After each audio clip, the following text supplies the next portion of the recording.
Georgia O'Keeffe was born on the 15th of November 1887 in the open prairie lands of Wisconsin.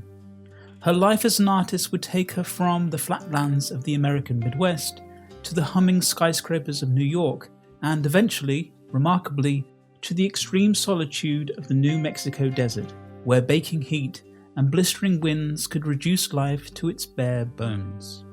This is the story of a woman who spent her life fighting to define herself.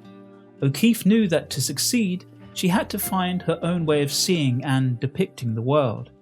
In her art, abstraction gives rise to both intimacy and monumental presence, as if great memories loom yet remain unnamed.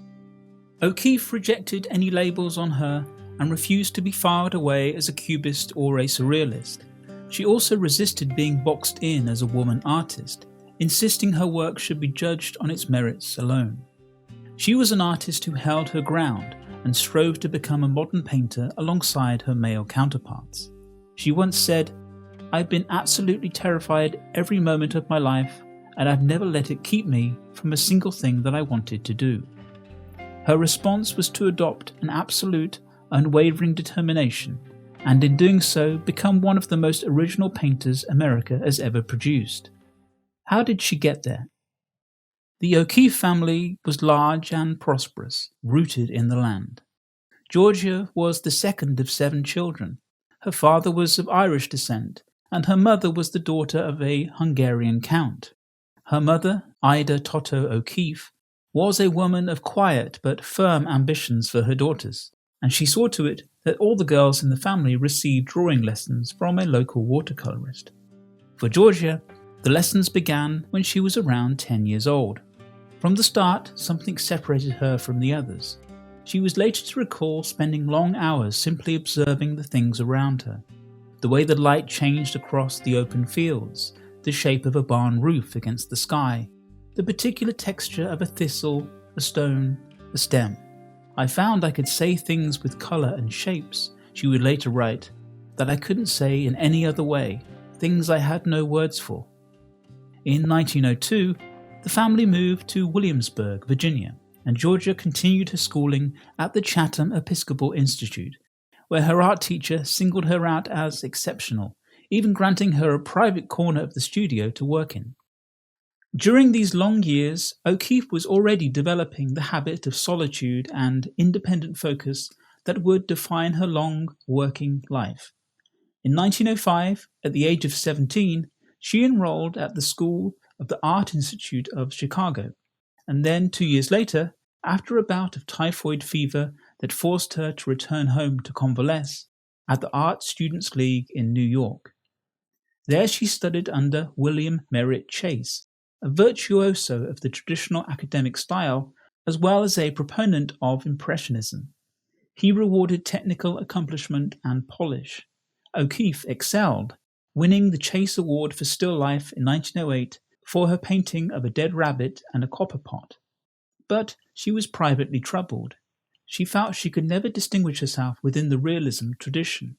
In 1908, facing financial hardship after her father's business failures and subsequent bankruptcy, O'Keeffe made a pragmatic decision. She put painting aside entirely and took a job as a commercial illustrator in Chicago. It was, for now, the closest thing to financial certainty she had ever known, a security that would elude her for years to come.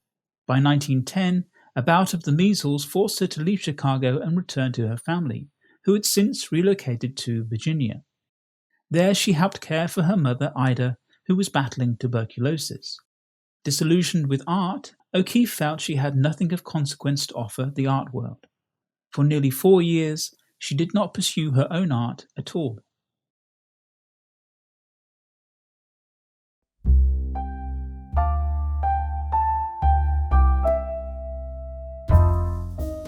In 1912, a chance encounter sent her life in a new direction. Visiting a class given at the University of Virginia in Charlottesville, she encountered the ideas of Arthur Wesley Dow, a teacher and theorist who had turned away from European academic naturalism and towards a different set of principles drawn partly from Japanese art. Dow believed that the purpose of art was not imitation but composition. the arrangement of light and dark in ways that created harmony and feeling. For O'Keeffe, it was a revelation. This man had one dominating idea, she later said, to fill a space in a beautiful way, and that interested me. She returned to New York to study under one of Dow's disciples. At the same time, she took up a teaching post at Amarillo, Texas, to support herself financially, the first of several teaching posts.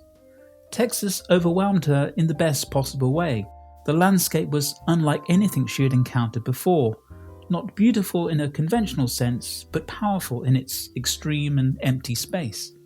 She wrote to her friend, Anita Politzer, "Tonight I walked into the sunset, my waist in the tall, dry grass, the whole country and some of the sky was just blazing." Alone in her room in the evenings, she pledged herself to creating a series of charcoal drawings, spontaneous compositions that had their basis in nature, employing curving, sometimes towering or pulsing shapes to convey an aesthetic urge that was welling within. She professed that the modern art she had so far encountered in the galleries of New York, drawings by Rodin and paintings by Picasso, had left her somewhat unmoved. Their visual language was not her visual language. What was required, therefore, was an exploration of her own motivations as a visual artist. Evidently pleased with the results, she sent a batch of these charcoal drawings in a rolled-up tube and posted them to her friend Anita Politzer in New York. The year was 1916. Anita was impressed and, somewhat amazingly, shared the images with Alfred Stieglitz, the esteemed photographer and noted collector who ran his own art gallery. The strength of line and the compositional commitment Stieglitz saw in these drawings convinced him that here was an artist of significant originality. Alfred Stieglitz was one of the most powerful figures in the American art world. Born in 1864, he had spent decades championing a distinct modern sensibility in photography, painting, and in the promotion of European modernism to an often resistant American public. His gallery, named 291, had shown Cézanne, Picasso, and Matisse. In many respects, it was the beating heart of the American avant-garde. Without O'Keeffe's knowledge or consent, he hung 10 of her charcoal drawings in a group show in May 1916. When she arrived in New York and discovered what he had done, she walked directly into the gallery and demanded to know by what right he had exhibited her work. He told her that he had shown them because the world needed to see them. The following April, 1917, Stieglitz staged O'Keeffe's first solo exhibition. It was an extraordinary beginning to one of the most complicated relationships in American art. They began corresponding. Stieglitz was 23 years her senior, married, prominent, and deeply opinionated. O'Keeffe was independent, suspicious of easy praise, and had no particular wish to be absorbed into anyone else's world. But the correspondence grew more frequent, revealing a deepening fascination between them. In 1918, Stieglitz offered to support her financially if she came to New York and devoted herself fully to painting. He would pay her living costs and for a dedicated studio. From this point, he acted as her mentor, professional manager, and soon enough, romantic partner.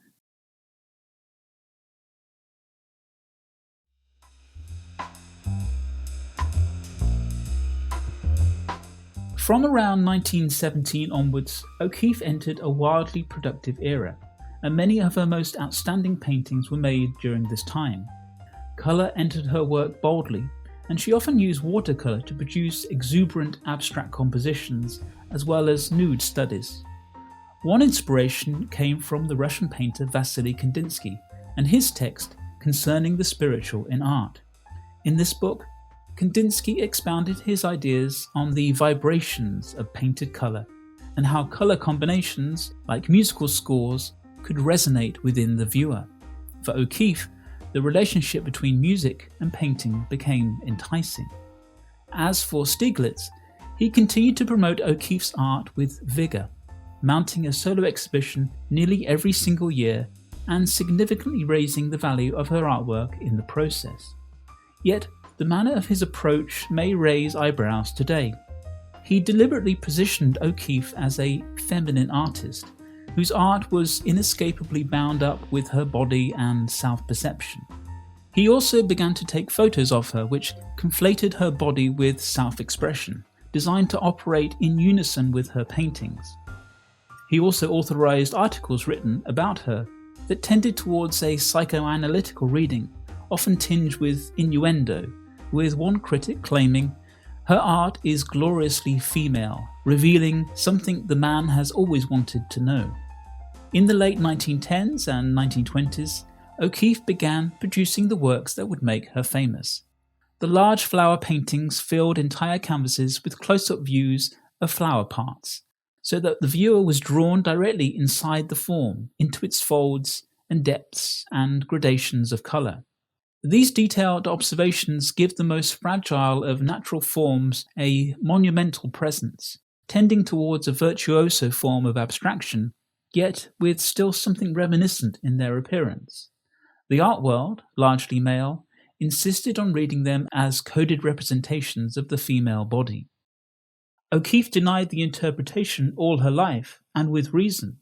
She had no interest in being read as a woman artist at all, a category she considered a cage of its own. She wanted her work judged on one basis only, its value as art. Her stated aim, in its own way, was more universal. "Nobody sees a flower, really," she wrote. "It is so small, we haven't time, and to see takes time, like to have a friend takes time." By creating an almost microscopic view of a plant, she forced the attention. The paintings were about perception and the tiny hidden fragments of beauty in our world. By 1924, O'Keeffe and Stieglitz were married, though the marriage was never simple, and his romantic attachment to a younger woman later in the decade caused O'Keeffe significant pain. Meanwhile, New York itself, which in the 1920s was undergoing a period of frantic transformation, became another subject for her work. O'Keeffe was evidently drawn to the hard geometry of skyscrapers and the mood of the city at night, including the Shelton Hotel, where she and Stieglitz lived together from 1925, its towers ascending into light. She approached these subjects with the same directness she had adopted with all her work, the same stripping away of sentiment that transferred the urban landscape into a shifting, moody sort of energy. The city pictures are among the most underappreciated of her career. Then, in the summer of 1929, O'Keeffe was persuaded by her friend, Mabel Dodge Lewin, to visit Taos, New Mexico. She was 41 years old, exhausted from the New York art circles and from Stieglitz too, and from bouts of ill health and surgery.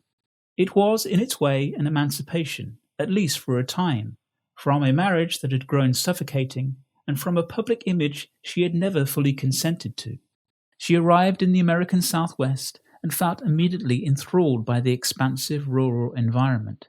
She later said, "If you ever go to New Mexico, it will itch you for the rest of your life."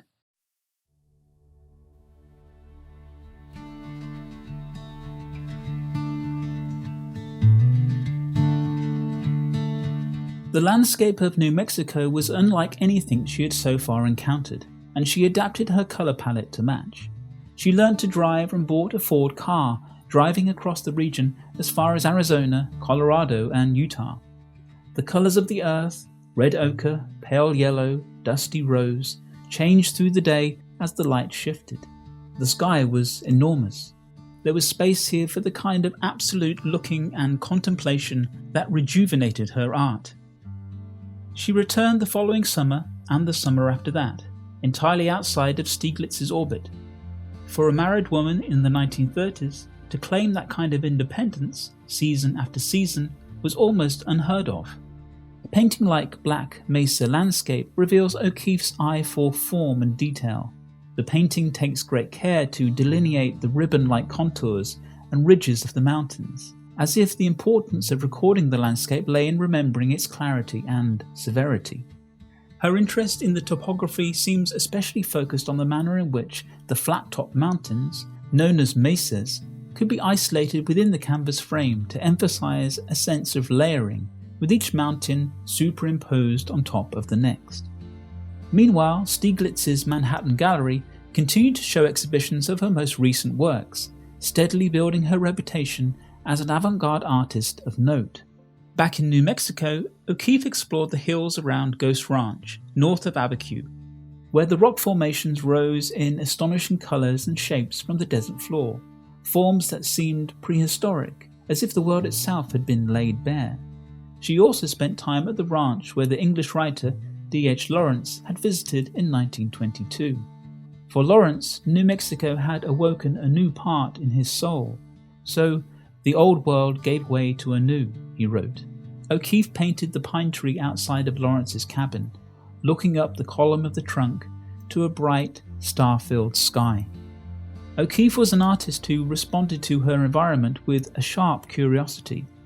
In one of these expeditions, she found a sun-bleached animal skull lying in the dust.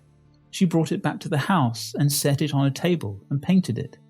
The skull paintings, cow's skull, red, white and blue, ram's head with white hollyhock, horse's skull with pink rose, were, she said, paintings about life, about the remarkable fact of surviving the desert, of a form so perfectly constructed by nature that it outlasted the creature that it supported.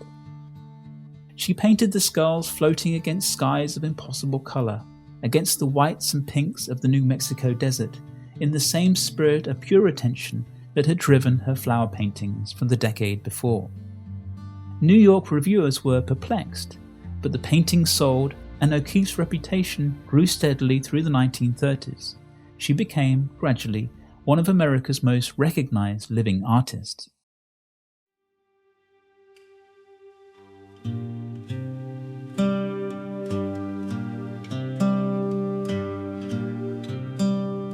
Stieglitz's health began to fail in the 1940s. He had suffered a heart attack in 1938, and O'Keeffe divided her time between New Mexico and New York, tending to him while continuing her work. He died in July 1946. After settling his estate, a process that took 3 years, O'Keeffe moved permanently to New Mexico in 1949. She was 61. She bought and renovated a crumbling adobe house in Abiquiu and established a second home at Ghost Ranch. These would be her 2 homes for the rest of her life. The desert years produced some of her finest work. The Pelvis series, begun in the 1940s, used the hollow of animal pelvic bones as a frame through which to look at the sky, the bone becoming a kind of window, a shaped aperture through which infinity became visible. The paintings are strange, quietly surreal, and utterly her own. She painted the red hills, the flat-topped mesas, and the road that ran down from Abiquiu into the distance. In 1959, she took her first aeroplane journey, and looking down at rivers and cloud formations opened new possibilities. She began a series of paintings of clouds seen from above. The sky above clouds canvases were the largest she ever made, some 9 feet tall and 24 feet wide, painted on the floor of her garage because there was no room in the house large enough. She was in her late 70s by then, but she did not slow down. In 1971, O'Keeffe began to lose her central vision to a macular condition. She continued working, but found the difficulties mounting year by year. In 1976, she published her autobiography, Georgia O'Keeffe, a book as direct and spare as her paintings. It became a bestseller. A documentary film the following year won multiple awards. By the late 1970s, she had become a cultural icon, a symbol of female independence and creative perseverance. O'Keeffe continued to maintain tight control over her legacy, carefully curating which museums and collectors could acquire her paintings, and shaping her public image with the same precision she brought to her canvases, down to the black and white minimalist clothing she became known for. Georgia O'Keeffe died on the 6th of March 1986 in Santa Fe, New Mexico. She was 98. At her request, there was no funeral. Her ashes were scattered above Ghost Ranch, above the desert and the mesas she had painted for 50 years. The houses at Abiquiu and Ghost Ranch still stand, open to visitors who walk quietly through the rooms where she worked, looking at the same red earth and the same enormous sky. Her influence on American art remains only partly mapped. She opened the door to a particular kind of abstraction rooted in the senses and in seeing. Her mode of art was far from the European search for universal abstract forms. Hers was rather a patient search within the scope of the visible world and the three-way relationship between person, place, and paint. Artists as different as Agnes Martin and Judy Chicago owe much to the avenues she opened up. She demonstrated that an American painter did not need Europe, nor New York even, to produce work of the first order. There is a note she made, late in life, about standing in the landscape she loved. "When I got to New Mexico," she wrote, "that was mine. As soon as I saw it, that was my world."